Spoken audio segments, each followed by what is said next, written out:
Hi, all. This is Jace, and welcome to what I read for the end of December, Dark December, really the last 2 weeks. I took some time to deal with all that the end of the year entails. So I hope that you were able to handle all of that with grace and self care and a lot of understanding. Diving right in, this is 2 weeks worth of books, is The Never King, which is a Peter Pan retelling. And I do love a retelling. I feel like I'm grounded, but I'm also looking for exciting new things. So highly recommend retellings. Give me all of them. But in terms of The Never King, I like the concept of generational trauma for the darling women. In terms of the execution, I didn't really understand why characters made the decisions that they made. Like, how did they get from point A to point B? It wasn't clear. It felt really fast, and I wanted a little bit more development from them. It's the beginning of a series. Like so many of these, they're part of a series. Let me know if I should continue. The next book I read was Liars Like Us by J.T. Geisinger. And y'all, that author just like has my soul, just has my soul attached to them. If they write it, I probably am going to read it and love it. And the more that I think about this book, on the surface, it seems really fluffy. Nobody gets kidnapped. So is it even dark? But it is, because this is a long con, y'all. Long con, a lot of effort, a lot of manipulation goes into this. And so at the end, do I think that they're a healthy couple? No, not so much. But do I appreciate the commitment that this man makes to achieve what he wants? You know what? That's a lot of gumption, and that is a lot of effort that you've made. There's also this like weird secret society thing that plays in the background, and I feel like that's got to play more of a role in future books. After that, I needed something fluffy. I read My Roommate is a Vampire. And if you liked Assistant to the Villain, you will most likely enjoy My Roommate is a Vampire. It is super lovely, super quirky. The vampire's been in a coma for 100 years, and so they meet because he needs someone to basically like show him how to interact in the world now, and then they fall in love. Oh, there is sex in this, and they do get together, as opposed to Assistant to the Villain. Still bitter about that, but if you liked Assistant to the Villain, highly recommend My Roommate is a Vampire. Gotta check my list. All right, next, Brutal Obsession. This is a dark college hockey romance, and it is dark. There are multiple instances of kidnapping and stalking, and some of it is from the main character and some of it is not. But this was so hard. There was so much I hated about the main dude at first, and then they ended up building like a really beautiful, strong relationship. And I didn't want to root for them, y'all. Also, no, I didn't want to root for them, but I kind of did at the end of it. So that's my confession. By the end of it, I did kind of root for them to be together. What have you done to me? Shatter Me was my next book. This was a book that was recommended by one of those TikTok-y filters that told me what book I should read or what book boyfriend I was. Just scroll down after this and figure out which video of mine it was. And I enjoyed it. There was so much to this book. I appreciated the author's note about how they wrote this story to showcase what was going on mentally for the main character, because if you didn't know, it probably would have been really weird to read. The world was interesting, the concept was fascinating, and my only complaint is that the preview for the next book, which I was totally game to read, seems to be from a point of view of a person that I do not want to listen to. So I really do need your help, y'all. Is it worth it? Do I keep going? Twisted Game was next. This is another dark romance. The circumstances of this book, oh, our poor main female character, she is just thrown loop after loop and like terrible thing after terrible thing. Ends up basically kidnapped by three brothers. If you're not into brothers, don't worry, they don't cross sticks, but they are, sharing her, and develops a relationship with them. Now, I don't mind that. I think that they all kind of bring something interesting to the table. They talk and they grow.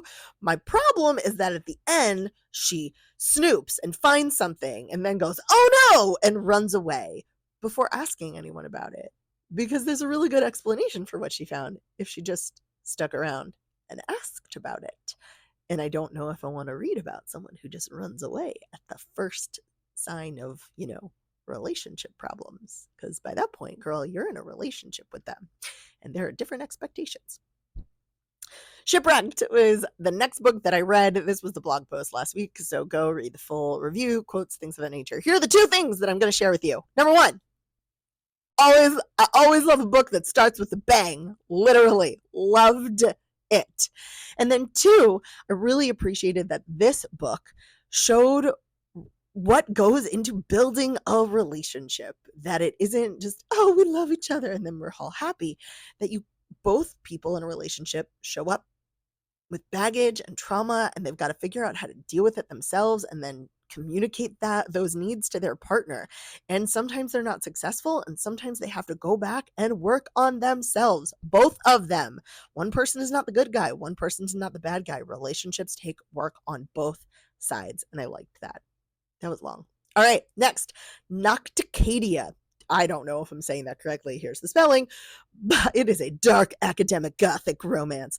And another one of those I love an author's note, because the author really sets up the kind of faux science and etymology of the bugs and the things that are happening here.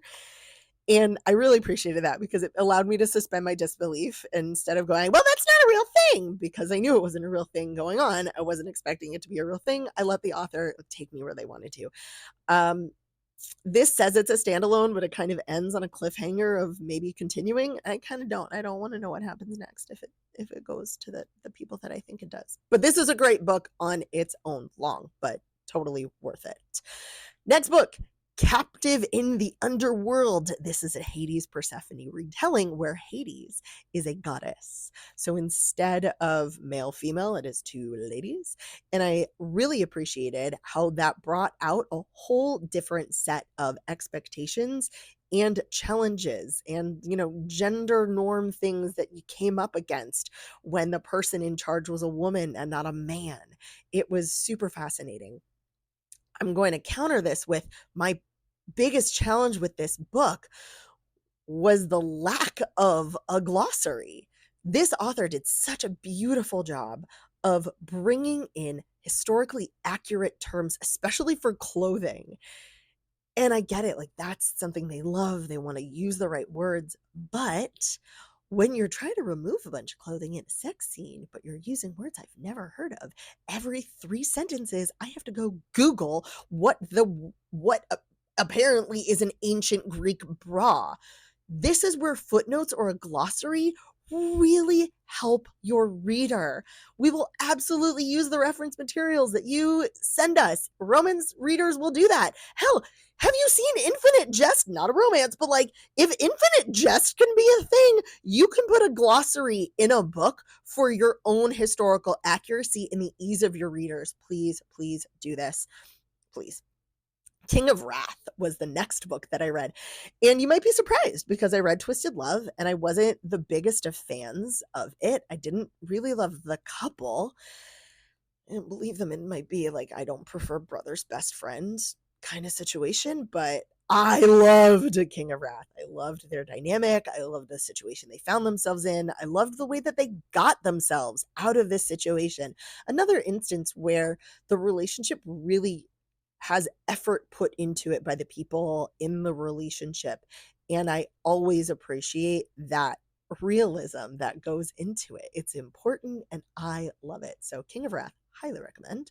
Last book was The Risk, which is the first book in the Mindfuck series. And it's going to be weird to say, but like their relationship is not dark. It is beautiful. It is communicative. It is passionate. I love it. Check plus. The situation they're in, she is a serial killer, murdering the people who have wronged her, as she should, kind of, really, she should. And he is the FBI filer who, unbeknownst to her, has been assigned her case. So yeah, tension, bad things, gonna happen. Can't wait. All right, that was it. That was it for Dark December. I made it. You made it. We made it through together. Stay tuned for what's coming next. I got a few other things up my sleeve. And in the meantime, this is Jace holding space for you.